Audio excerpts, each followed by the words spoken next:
NRO क्या होता है? मरियम नवाज ने इमरान खान को मतलब समझा दिया। लाहौर में नून लीगी रहनुमाओं के हमरा प्रेस कॉन्फ्रेंस करते हुए बोली, नैब के तरमीमी कवानीन के तहत नहीं, मेरिट के तहत मेरा फैसला हुआ। इमरान खान को शर्म नहीं आती? माफी मांगने के बजाय एनआरओ की रट लगा रहा है। एनआरओ ये है कि पंजाब हुकूमत मिलते ही फराह खान के केस खत्म करवाए गए, बनी गाला की झूठी रजिस्ट्रेशन कराई। अब असल डर ये है कि डार साहब के आने के बाद अगर मैशत बेहतर हो गई तो ये लोग अवाम को क्या मुंह दिखाएंगे। अमेंडेड लॉ है नैब का, जो नई अमेंडमेंट्स आई हैं, ना मैंने वो अवेल की हैं, ना उसके तहत मुझे रिलीफ मिला। मुझे नैब के पुराने कानून के तहत मेरिट पे रिलीफ मिला क्योंकि मेरे खिलाफ केस साबित नहीं हो सका। आपके अंदर इतनी हिम्मत कि आप इसको एनआरओ कहें? एनआरओ ये होता है कि नवाज शरीफ की बेगुनाही के सबूत के बाद सबूत आए, अरशद मलिक की वीडियो आ जाए, सबूत में वो कह रहा है कि मुझे ब्लैकमेल करके सजा दी गई। ये एनआरओ होता है? शर्म नहीं आती इस इंसान को कि आज भी माफी मांगने की बजाय एनआरओ की रट लगा के बैठे। मैं बताती हूँ तुम्हें एनआरओ क्या होता है। एनआरओ होता है जब तुमने अपने घर की बनी गाला, जिसका नाम मनी गाला है, उसकी रेगुलराइजेशन के लिए तुमने जाली डॉक्यूमेंट्स जमा कराए और उस पर भी तुम्हारे साकिब और निसार ने तुम्हें सादिक और अमीन का सर्टिफिकेट दिया। एनआरओ उसको कहते हैं कि जब जिस दिन तुम्हें पंजाब गवर्नमेंट मिली, तुमने उसी दिन फराह गोगी के केस खत्म करा दिए। पंजाब में ब्यूरोक्रेसी के तबादले किए, वो किए ही इसलिए, वजह ये थी कि फराह गोगी ने जो भी कमाया था उसकी फ्रंट वुमन वो पीरनी पिंकी थी और तुम थे। वो शख्स जो रात को ऐवान सदर के अंदर खुफिया मुलाकातें करता है, एनआरओ मांगता है। जब एनआरओ नहीं मिलता तो बाहर खड़े होकर जलसे में बदतमीजी शुरू कर देता है। तकलीफ इनको असल में ये है, जो इनकी गुफ्तगू है आपस की, वो ये है कि अब डार साहब वापस आ गए हैं, इकॉनमी की बेहतरी के इशारे मिल रहे हैं और इकॉनमी अगर बेहतर हो गई तो हमें कौन पूछेगा। नवाज शरीफ की वापसी का रास्ता साफ है, सिर्फ एक दरखास्त देनी है। वापस कब आना है ये फैसला नवाज शरीफ खुद करेंगे। हुकूमत में रहते हुए भी लेवल प्लेइंग फील्ड ना मिलने का शिकवा। मरियम नवाज की धुआंधार न्यूज़ कॉन्फ्रेंस, बोली वालिद से मिलने जल्द लंदन जा रही हूँ।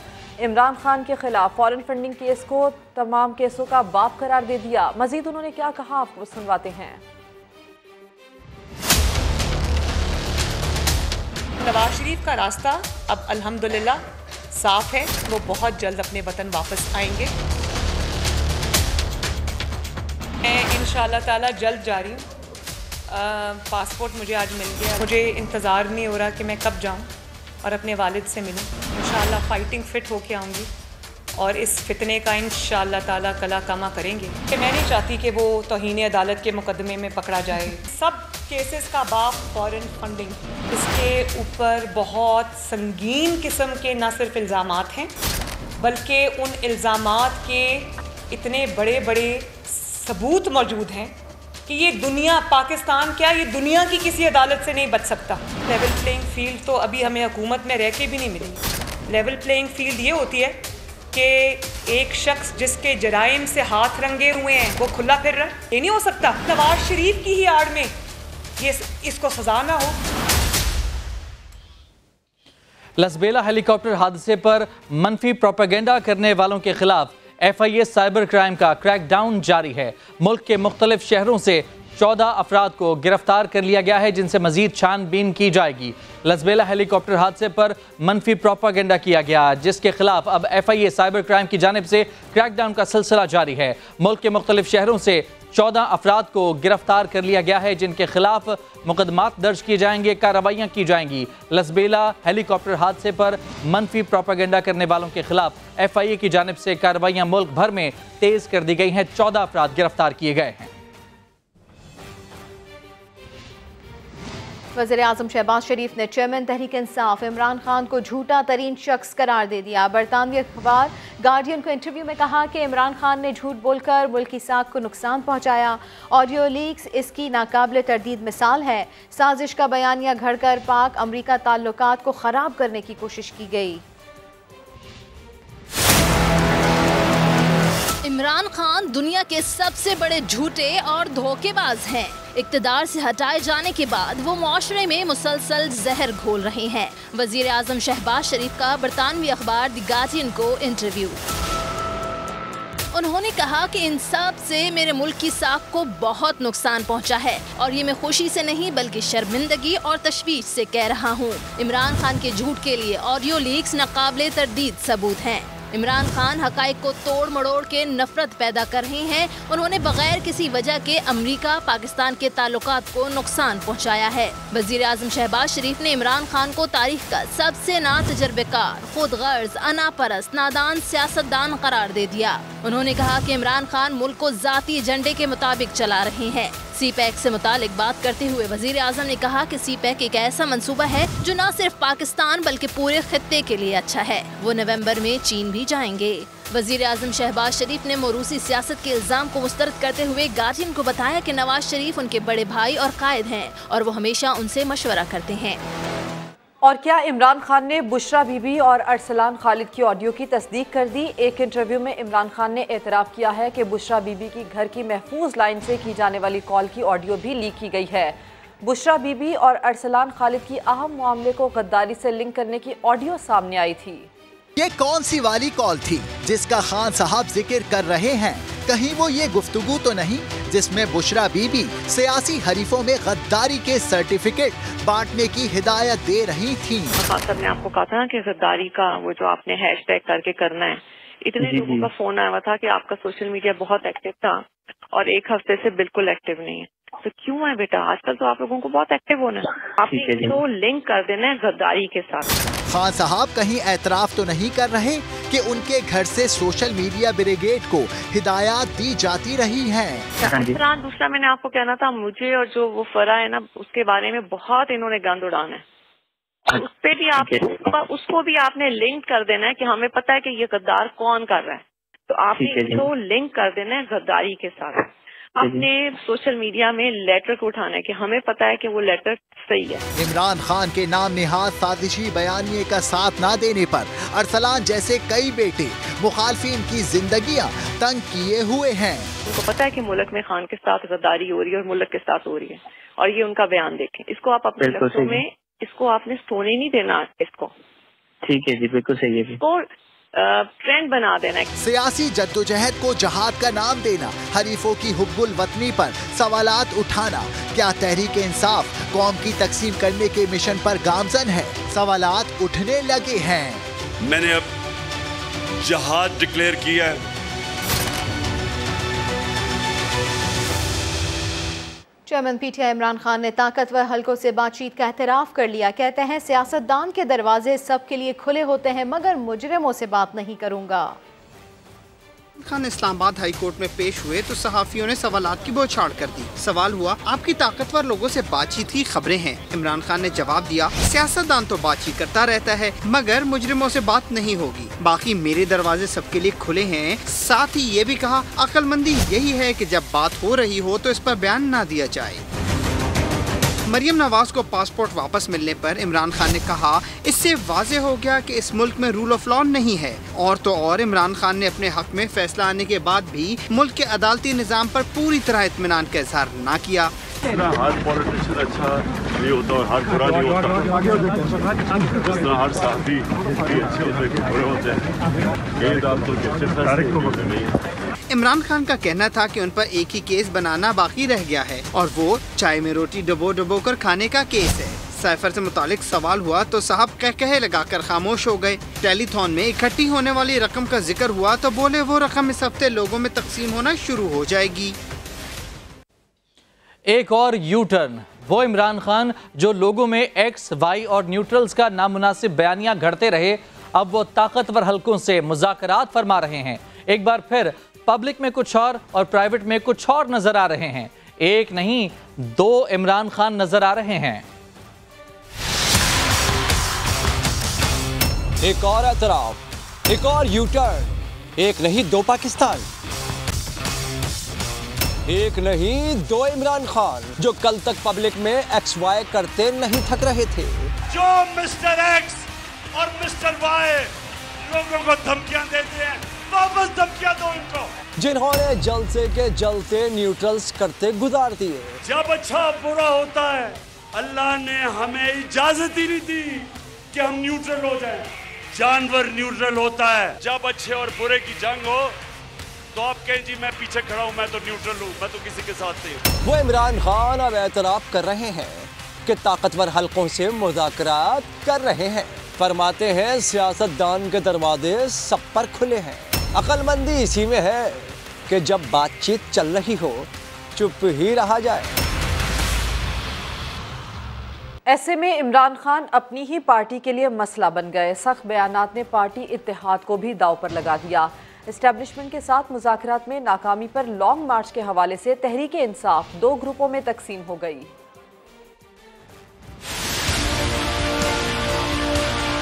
इमरान खान के एस्टेब्लिशमेंट के बारे जारहाना बयानात ने तहरीक इंसाफ के रहनुमाओं को परेशान कर दिया। जराए बताते हैं कि पीटीआई का एस्टेब्लिशमेंट के साथ मुज़ाकराती अमल फिलवक्त नाकाम हो गया है।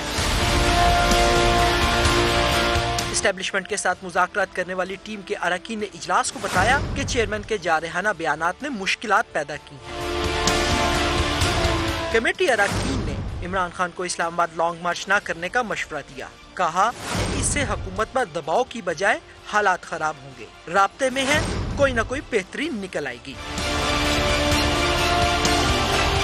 जराए ने दावा किया कि पीटीआई के एस्टेब्लिशमेंट मुखालिफ धड़े ने इजलास में सदर आरिफ अलवी को भी तनकीद का निशाना बनाया। इमरान खान को लॉन्ग मार्च का मशवरा देते हुए कहा कि राब्तों का कोई नतीजा नहीं निकलना, फाइनल कॉल देनी चाहिए। जराए के मुताबिक चेयरमैन पीटीआई ने 12 रबीउल अव्वल के बाद लॉन्ग मार्च की तारीख देने का फैसला कर लिया है। इजलास में मुतवक्को गिरफ्तारियों और जेल भरो तहरीक पर भी गौर किया गया। कज़ाफी भट्ट, समा, लाहौर। नैब तरामीम के खिलाफ इमरान खान की दरख्वास्त पर सुप्रीम कोर्ट ने बड़े सवालात उठा दिए। चीफ जस्टिस उमर अता बंदियाल ने पूछा, बताया जाए नई तरामीम बुनियादी इंसानी हुकूक के खिलाफ कैसे हैं और इन तरामीम से नैब कानून बेअसर कैसे हुआ। जस्टिस एजाजुल एहसन ने रिमार्क्स दिए कि क़याम पाकिस्तान से आज तक एहतिसाब का कानून ज़रूरत के मुताबिक आगे ही बढ़ा है। जुल्करनैन इकबाल की रिपोर्ट। नैब तरमीम के खिलाफ इमरान खान की दरखास्त पर अदालत उज़्मा में बड़े सवालात उठ गए। सुप्रीम कोर्ट के 3 रुकनी बेंच में समाअत के दौरान चीफ जस्टिस उमर अता बंदियाल ने रिमार्क्स दिए, लगता है पाकिस्तान में न खत्म होने वाली करप्शन की वजह से एहतसाब की जड़ें काफी गहरी हैं। बताया जाए कि हालिया तरामीम बुनियादी हकूक से किस तरह मुतसादिम हैं और इन तरामीम से नैब कानून गैर मौसर कैसे हो गया। चीफ जस्टिस ने वादे किया कि अदालत ने सिर्फ बुनियादी हकूक और आइन की खिलाफ वर्जी को देखना है। इमरान खान के वकील ख्वाजा हारिस ने दलाइल में मौक़िफ़ इख्तियार किया कि एहतसाब के कानून की तारीख 1949 से शुरू होती है। जब नैब ऑर्डिनेंस आया तो वो एहतसाब ऑर्डिनेंस का ही तसलसल था। गुज़िश्ता समाअत पर वफाकी हुकूमत ने जवाब जमा करवाने का कहा था। अभी तक तो नैब का मौक़िफ़ भी ऑन रिकॉर्ड नहीं आया। मालूम होना चाहिए कि क्या नैब अलहदा मौक़िफ़ अपनाएगा या नहीं। जस्टिस एजाजुल एहसन ने कहा, नैब ने अटॉर्नी जनरल के दलाइल अपनाने से मुतालिक ज़बानी कहा था, अभी तहरीरी तौर पर कुछ नहीं आया। ये रिमार्क भी दिए कि पाकिस्तान बनने से आज तक एहतसाब का कानून जरूरत के मुताबिक आगे ही बढ़ा है। केस की मजीद समाअत बुध 5 अक्टूबर तक मुलतवी कर दी गई। जुल्करनैन इकबाल, समा, इस्लामाबाद। फैसल वावडा की ताहियात नाअहली के खिलाफ दरखास्त पर सुप्रीम कोर्ट में समाअत। चीफ जस्टिस ने गलत बयान हल्फी पर तहकीकात को इलेक्शन कमीशन का इख्तियार, जबकि ताहियात नाअहली के लिए आर्टिकल 62(1)F को ड्रैकोनियन कानून करार दे दिया। इस पर यह रिपोर्ट देखिए। आइन का आर्टिकल 62(1)F अदालत उज़्मा के रेडार पर आ गया। फैसल वावडा की ताहियात नाअहली के खिलाफ दरखास्त की समाअत के मौका पर चीफ जस्टिस ऑफ पाकिस्तान ने इंतहाई अहम रिमार्क्स दिए। कहा, ताहियात नाअहली का आर्टिकल ड्रैकोनियन लॉ है। फैसल वावडा के वकील वसीम सज्जाद ने अदालत को बताया कि फैसल वावडा ने 2018 में इलेक्शन लड़ा। 2 साल बाद गलत बयान हल्फी पर नाअहली की दरखास्त दायर हुई। चीफ जस्टिस ने रिमार्क्स दिए, इलेक्शन कमीशन को गलत बयान हल्फी पर तहकीकात का इख्तियार हासिल है। सुप्रीम कोर्ट ताहियात नाअहली के हुक्म को कलअदम करार दे भी दे तो हकायक तो वहीं रहेंगे। इलेक्शन कमीशन ने इस केस में हकायक का दुरुस्त जायजा लिया है। सवाल बस ये है कि इलेक्शन कमीशन ताहियात नाअहली का हुक्म दे सकता है या नहीं। फैसल वावडा केस को मोहतात होकर सुनेंगे। केस की समाअत 6 अक्टूबर तक मुलतवी कर दी गई। पंजाब के सीनियर वजीर मियां असलम इकबाल की सरपरस्ती में भाइयों का जुआ खाना छापे के दौरान सूबाई वजीर के भाई बिल्लू को गिरफ्तार करने वाला SHO समनाबाद इंतकामी कार्रवाई का निशाना बन गया। मियां असलम इकबाल ने जाली रिपोर्ट के जरिए शेख वकास को मुअत्तल करवा दिया। जहांगीर खान की रिपोर्ट देखिए।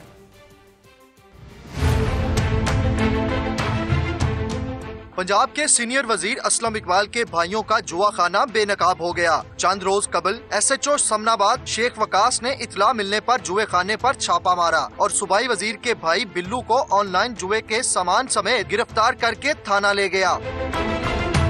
असलम इकबाल के दो भाई आशिक और भोला अपने भाई बिल्लू को छुड़ाने थाने पहुंचे। दोनों ने हंगामा राई की तो पुलिस ने बिल्लू समेत तीनों को हवालात में बंद कर दिया। SHO शेख वकास ने तीनों की जुआखाना चलाने की एतराफी वीडियो भी बना ली। साफ चली शफाफ चली का नारा लगाने वाले मियां असलम इकबाल ने इंसाफ की धज्जियां उड़ा दी। भाइयों को लताड़ने की बजाय SHO को वीडियो डिलीट करने का हुक्म दिया। इनकार पर CCPO से कहकर भाइयों की जान छुड़ाई और शेख वकास को मुअत्तल करा दिया।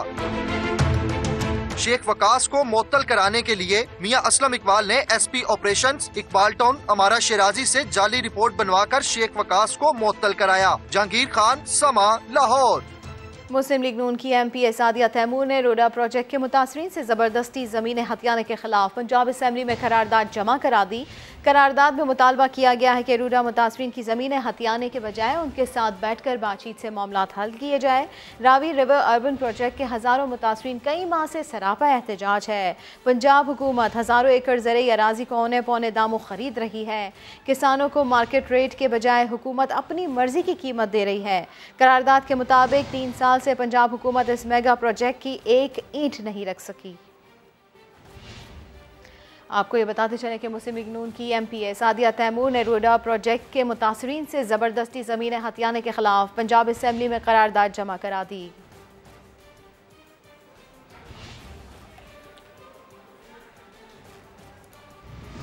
पंजाब हुकूमत और रावी अर्बन डेवलपमेंट अथॉरिटी की जालिमाना कार्रवाइयों के खिलाफ डेवलपर्स और इन्वेस्टर्स का एहतजाज। मुजाहिरीन कहते हैं असलम इकबाल अपना गैर कानूनी कारोबार चमकाने के लिए इल्जामात न लगाएं।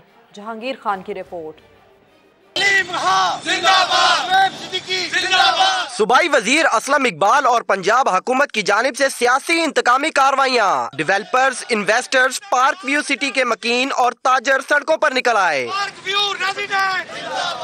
Chairman vision group Aleem Khan और CEO park view city Shoaib Siddiqui के हक में मुल्तान रोड के करीब रैली निकाली गई।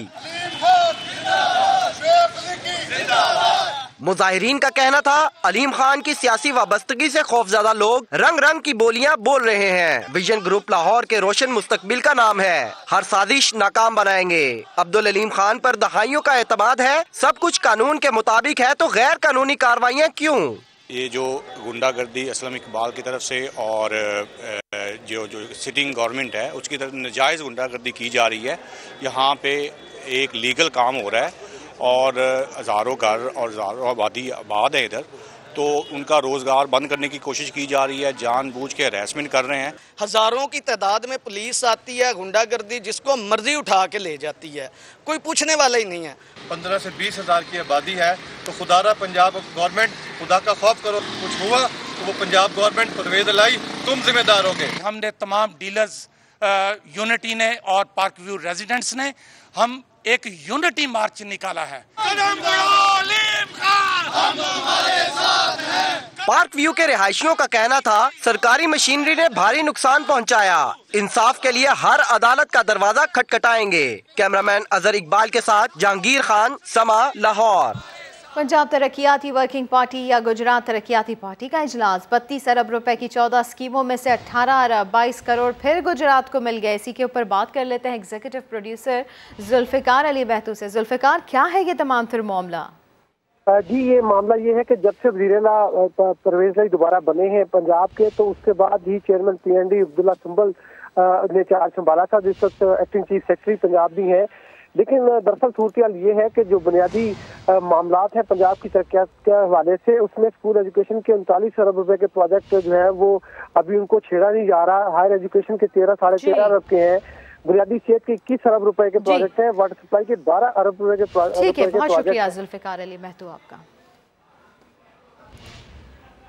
हसनखेल में दहशतगर्दों ने फौजी काफिले पर फायरिंग की है। जवाबी कार्रवाई में 3 दहशतगर्द हलाक हो गए हैं। फायरिंग के तबादले में पाक फौज के लांस नाइक और FC के सिपाही शहीद हो गए हैं। अहम खबर, हसनखेल में दहशतगर्दों ने फौजी काफिले पर फायरिंग की है। जवाबी कार्रवाई में 3 दहशतगर्द हलाक हो गए हैं।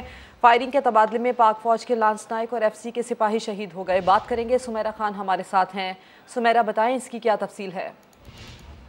बिल्कुल, ISPR के अभी जारी करदा बयान के मुताबिक हसनखेल के इलाके में दहशतगर्दों की फौजी काफिले पर फायरिंग हुई है और फौरी और मौसर जवाबी कार्रवाई में 3 दहशतगर्द हलाक किए गए हैं।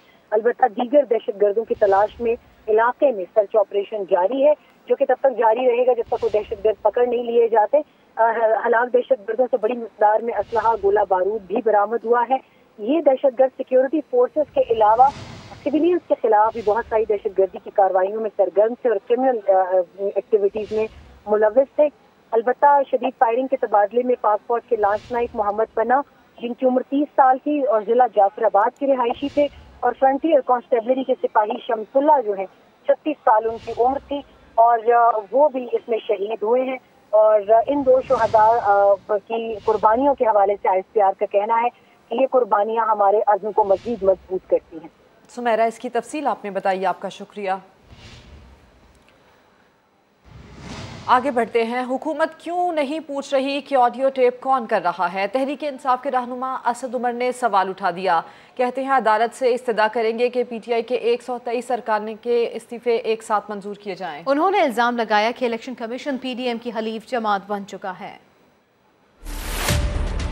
सवाल है कि हुकूमत पूछ भी नहीं रही। सवाल तो पूछना चाहिए कि टेप कर कौन रहा है। ये गैर कानूनी है सारी जो काम किया जा रहा है। बातचीत ये हो रही है कि चुन चुन के किसके इस्तीफे हमने कबूल करने। कोशिश ये की जा रही है कि कानून को पसे पुश्त रख के सियासत खेली जाए। इलेक्शन कमीशन जो है वो एक PDM की हलीफ जमात बन चुका है, वो अब एक रियासती इदारा नहीं है। हमारी पिटीशन जो है वो उस फैसले से मुतालिक है। हमारे ख्याल के अंदर ये फैसला जो है ये एक गैर कानूनी फैसला है, ये सियासी साजिश है। 25 सितंबर को इलेक्शन था, उससे भाग गए। उन्होंने कहा कि जी ये सैलाब की वजह से इलेक्शन नहीं किया जा रहा। वो अल्लाह के बंदो, पेशावर में कौन सा सैलाब था, ननकाना में कौन सा सैलाब था, फैसलाबाद में कौन सा सैलाब था, कराची में कौन सा सैलाब था। अब वो कह रहे हैं पुलिस वालों की कमी हो गई है। ओ भाई, पुलिस वालों की तो तुम्हें कमी होनी है। जिस तरीके से तुम जाली पर्चे काट रहे हो इमरान खान के ऊपर, तहरीक इंसाफ के लीडर्स के ऊपर, वर्कर के ऊपर, एक ही चीज बची है कि इमरान खान पे अगला पर्चा जो है उन्होंने भैंस चोरी का काट देना है। वफाकी दारुल हुकूमत पर लश्कर कशी की इजाज़त हरगिज़ नहीं दी जाएगी। वज़ीर आज़म के मुआविन ख़ुसूसी अता तारर ने वाज़ेह कर दिया। कहा, सरकारी अमलाक और शहरियों की जान और माल की हिफाजत करना हमारी जिम्मेदारी है। इनका यह भी कहना था कि एंटी करप्शन को फराह खान की करप्शन छुपाने के लिए इस्तेमाल किया जा रहा है। ये अजीब इंसान है जो कौम को तो गुमराह करके कहता है एब्सोल्युटली नॉट। एब्सोल्युटली नॉट की हकीकत ये है कि बार बार अपने पार्टी के मेंबरान को ये ताकीद की जाती है कि इसके साथ खेलना है, मगर नाम नहीं लेना। एक हसास डॉक्यूमेंट क्या वो जलसे से स्टेज से उतरते हुए कहीं फेंक दिया? अपने MNAs को बरकरार नहीं रख सके तो दोष अमेरिका को दे दिया। मसला ये है, चौकीदार ने आपकी चोरी की निशानदेही की है। एक भोलू बादशाह वजीर आला पंजाब में, जिसको साथ वाले घर की खबर नहीं होती कि वहाँ क्या हुआ। एंटी करप्शन के महकमे को आज भी पंजाब में फरागोगी के तहफ़्फ़ुज़ के लिए इस्तेमाल किया जा रहा है। हम सब बड़े शौक से आए, मुकम्मल तैयारी होगी। पुरअमन एहतजाज हर जमात का हक है, मगर असले, कीलों, डंडों से लेस जत्थे अगर वो दारुल हुकूमत पे लश्कर कशी करना चाहेंगे तो इसकी कतई इजाज़त नहीं दी जा सकती। PP रहनुमा यूसुफ रजा गिलानी का कहना है कि साइफर वाले मामले पर बयानिया बनाने की कोशिश की गई। कागज़ को जलसों में लहराकर कहा गया कि साजिश हुई है। इमरान खान उसी दिन हार गया था जब यूसुफ रजा गिलानी ने सेनेट इलेक्शन जीता। क्या मुझे भी अमेरिका ने जितवाया था? नहीं होता कि आप उसको कागज़ बना के कहें ये ख़त था और ख़त लहराएं जलसों में और कहें कि जनाब हम ये जो साइफर है हमारे ख़िलाफ़ साजिश हुई। भाई, आप ये क्यों नहीं कहते कि आप इलेक्शन हार गए? ये क्यों नहीं कहते अदम इत्मीनान पाकिस्तान की तारीख में एक ही कामयाब हुआ है और वो आपके खिलाफ है। आज भी नहीं हुआ। जब मैं जीत गया सेनेट के इलेक्शन में, उस वक्त भी इनके अपने सदर ने कहा कि you have lost the majority and take the vote of confidence. उस वक्त मैंने किया था, मुझे अमेरिका ने जितवाया था नेशनल सेनेट का इलेक्शन। तो इसलिए ये तो लोगों की तवज्जो हटाने के लिए लोग समझ चुके हैं कि झूठ पर मबनी बयानियाँ था। अब इस बयानियों को लोग बाय नहीं। PTI रहनुमा फवाद चौधरी ने एक बार फिर कौमी इदारों को निशाने पर रख लिया। सुप्रीम कोर्ट के बाहर मीडिया से गुफ्तगू में निज़ाम इंसाफ पर सवालात उठा दिए। कहा, मुल्क में एहतिसाब का अमल ख़त्म होकर रह गया है। मरीम नवाज की जमानत और इसहाक डार की वापसी से निज़ाम अदल नाकाम हो गया। ये दावा भी कर डाला कि अब नवाज शरीफ के केसेस ख़त्म करने की बातें हो रही हैं।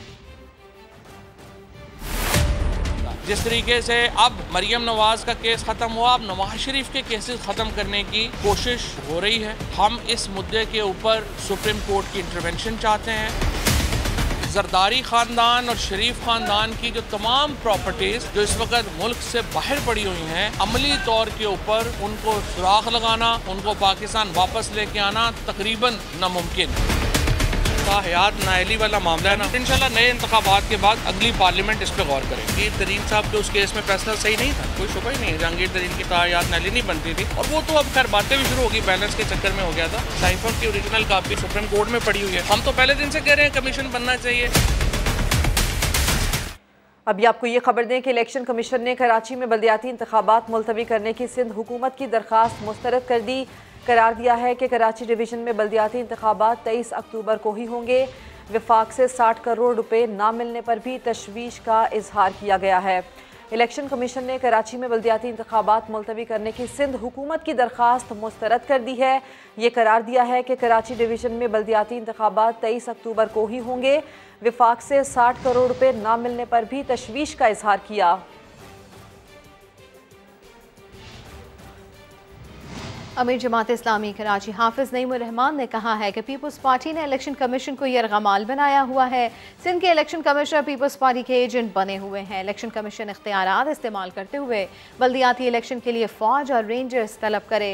पीपल्स पार्टी ने पुलिस को जेब में रखा हुआ है। इसी बुनियाद पर इलेक्शन के इल्तिवा के लिए पुलिस से खत लिखवाया गया। सैलाब जदगान का मसला तो अभी शुरू हुआ। अगस्त 2020 से ये इलेक्शन ड्यू है। इलेक्शन कमीशन इस तरह यरगमाल बना हुआ है पीपल्स पार्टी के हाथों।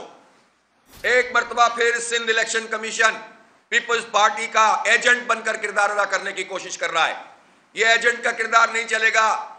चीफ इलेक्शन कमिश्नर सिंध साहब, जो इलेक्शन कमीशन को इख्तियार हासिल है, इलेक्शन कमीशन उसके तहत फौज को बुला सकता है, और जरूरत भी है कि यहां पर फौज और रेंजर्स के लोग जो है वो पोलिंग स्टेशन पे खड़े रहें, और उसकी बुनियाद के ऊपर ये उनसे खत लिखवा लेते हैं। जमात इस्लामी इनका ताक़ुब करेगी, इनको भागने नहीं देगी इंशाअल्लाह इलेक्शन से।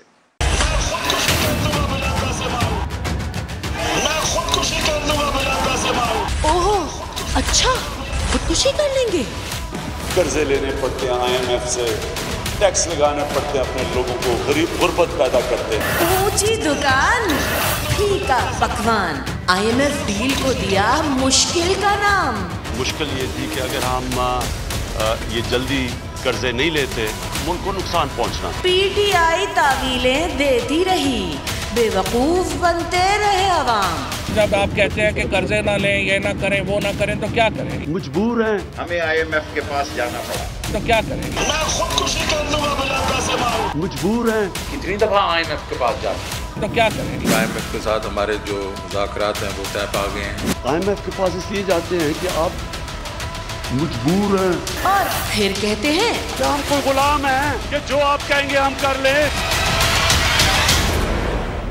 डॉलर को 200 रुपए से नीचे लाएंगे। वज़ीर ख़ज़ाना इसहाक डार ने अगला प्लान बता दिया। कहते हैं इमरान खान के दौर में हुंडी और सट्टेबाजों को खुली छूट मिली हुई थी, लेकिन अब ऐसा नहीं चलेगा। डार का डॉलर को 200 से नीचे लाने का बयान। इंटरबैंक में डॉलर ₹1.79 सस्ता होकर 225 रुपये 50 पैसे का हो गया। ओपन मार्केट में भी डॉलर की कदर ₹1.5 कम होकर 228 रुपये 50 पैसे हो गई। 8 रोज के दौरान इंटरबैंक में डॉलर 15 रुपये नीचे आ चुका है। पाकिस्तान रूस और यूक्रेन की जंग में किसी की तरफदारी नहीं करेगा। वज़ीर ख़ारजा बिलावल भुट्टो का दो टोक मौक़िफ़। अल जज़ीरा टीवी को इंटरव्यू में कहा, मुज़ाकरात की मेज़ पर तमाम मामलात हल होने चाहिए। क्या हम कोई गुलाम हैं कि जो आप कहेंगे हम कर लें? सिंध डूब रहा था। हमारी हुकूमत किधर गई है? अब किधर गई वो PTI?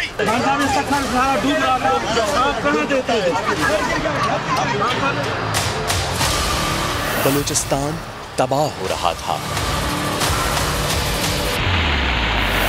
वसेब बर्बाद हो रहा था,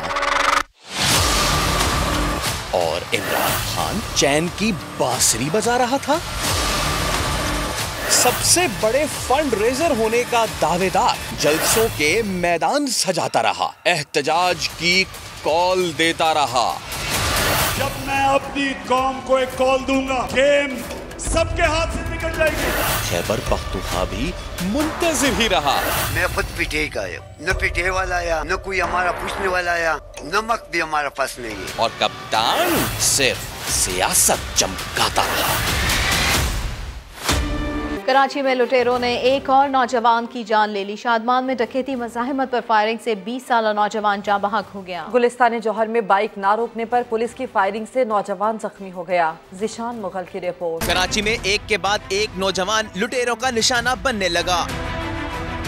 शादमान में डकैती मज़ाहमत पर 20 साला उसामा को गोली मारकर कत्ल कर दिया गया। मकतूल 2 दोस्तों के साथ मोटरसाइकिल पर जा रहा था। रास्ता पूछने के लिए मोटरसाइकिल रोकी तो डाकू आ गए। अहले खाना के मुताबिक उसामा इकलौता बेटा था। चंद रोज पहले ही मुलजिमान मकतूल से मोटरसाइकिल भी छीन कर ले गए थे। 3 दोस्त है ये, तो इनसे मोबाइल छीनने के लिए आए, तो दोनों तो मोबाइल दे दिए थे, बाकी इनके पास रहा तो उसने नहीं दिया।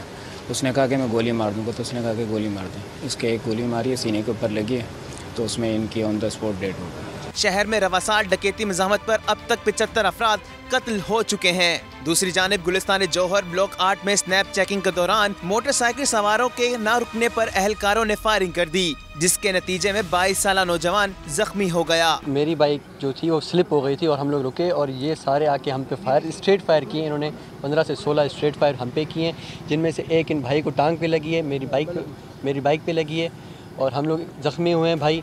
वाक़े के खिलाफ अहले खाना और शहरियों ने टायर जलाकर एहतजाज किया। SSP ईस्ट ने वाक़े का नोटिस लेकर तहकीकात शुरू कर दी है। कैमरामैन मोहम्मद रिजवान और साथी रिपोर्टर अहमद रहमान खान के साथ जिशान मुगल, समा कराची। खेल से खबर। पाकिस्तान क्रिकेट टीम सैफ अली की T20 सीरीज के लिए न्यूजीलैंड पहुंच गई। सीरीज का आगाज 7 अक्टूबर से होगा। T20 वर्ल्ड कप से कबल मिडल ऑर्डर के पास कारकर्दगी दिखाने का मौका है। कराची में क्रिकेट के दीवानों ने दुकान में ही इंडोर एकेडमी कायम कर ली है। देखिए हुज़ैफा खान की रिपोर्ट में। अवाम का ये हुजूम किसी क्लोथिंग ब्रांड की सेल पर नहीं लगा, बल्कि कराची में एक इंडोर क्रिकेट एकेडमी का क़याम किया गया है।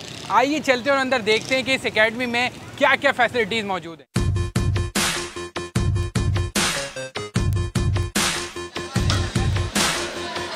कराची में ग्राउंड्स की फैसिलिटीज़ कम है और यहाँ पे इंडोर नेट प्रैक्टिस वगैरह के लिए भी हम, जैसे मैं खुद क्रिकेट खेलता हूँ और मैं क्रिकेट का पैशन रखता हूँ, तो मेरे एज ग्रुप के जितने भी लड़के हैं वो थोड़ा इस चीज़ की फैसिलिटी से महरूम है। किट से लेके यहाँ पे हमारा ही बंदा होगा जो बॉलिंग का वारा होगा, जस्ट आपने आना है, यहाँ पे पैडअप होना है, खेलना है और इन्जॉय करना है।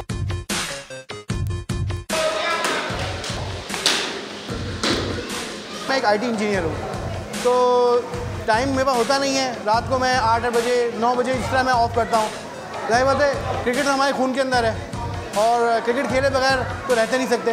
तो ये जो अंदर जो डिज़ायर्स जो जमा हो जाती है बहुत सारी, तो उसके लिए ये बेस्ट जगह है। अभी तो 50% डिस्काउंट है, 250 रुपीज़ में सबमिट करवाए थे। हाँ, अकेडमी में ज़्यादा पैसे चार्ज होते हैं क्योंकि उनकी वो भी होती है, लेकिन यहाँ पे लो चार्ज भी और प्रैक्टिस भी बहुत अच्छी होती है। जो भी कराची में पाकिस्तान में बड़ा होता है उसके साथ ये सारी चीज़ें लगी रहती हैं कि सामने घर में बॉल चली गई तो आंटी बोलती है बॉल नहीं मिलेगी, ग्राउंड में जाके खेलो। तो छोटे बच्चों की तरफ से हमें रिस्पॉन्स अच्छा है, तो ये बात आपकी बिल्कुल सही साबित हो जाती है यहाँ पे कि वो इसी चीज़ से परेशान हो के अपने बच्चे को इंडोर लगाना चाहते हैं। छोटों के लिहाज से भी पेस हल्का हो सकता है, तो इसलिए अगर आगे वो प्रैक्टिस करें अपने ओन पे तो उनके लिए काफ़ी अच्छी अपॉर्चुनिटी है। घर वाले ऐसे इतनी ओपनली इजाज़त नहीं देते, मगर वो अगर पॉकेट मनी से अपना बोलते हैं कि कर लो। खैर, इस इंडोर क्रिकेट एकेडमी को अवाम में खूब मकबूलियत मिल रही है। शहरियों का कहना है कि ग्राउंड्स की अदम मौजूदगी में और गलियों में गटर का पानी जमा होने के बायस ये इंडोर एकेडमी इनके लिए एक बेहतरीन मौका है। कैमरामैन इम्तियाज़ अली के साथ हुज़ैफा खान, समा कराची। बुलेटिन के आखिर में आपको बताएं कि लाहौर में मज़ेदार खानों की खुशबू हर सू फैली है। मुनफरिद तकरीब का अहवाल बता रही हैं नवीन अली।